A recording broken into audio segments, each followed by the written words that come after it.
روزے کے اجر و ثواب کی کوئی حد نہیں۔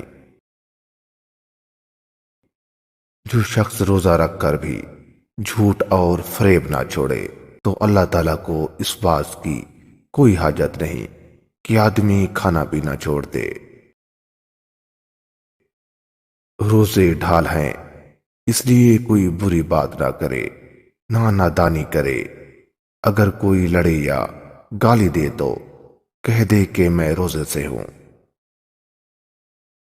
جب رمضان آتا ہے تو رحمت کے دروازے کھول دیے جاتے ہیں، جہنم کے دروازے بند کر دیے جاتے ہیں اور شیطان باندھ دیے جاتے ہیں۔ جب تم روزہ رکھو تو ریاکاروں کی طرح اپنی شکل اداس نہ بناؤ۔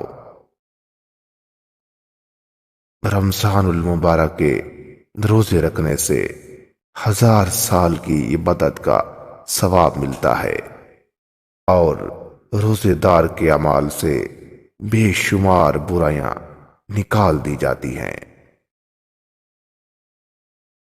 روزہ باطنی عبادت ہے جس پر سوائے اللہ کے کوئی واقف نہیں ہوتا، اس سبب سے اس کی جزا بہت ہے۔ روزہ نصف طریقت ہے،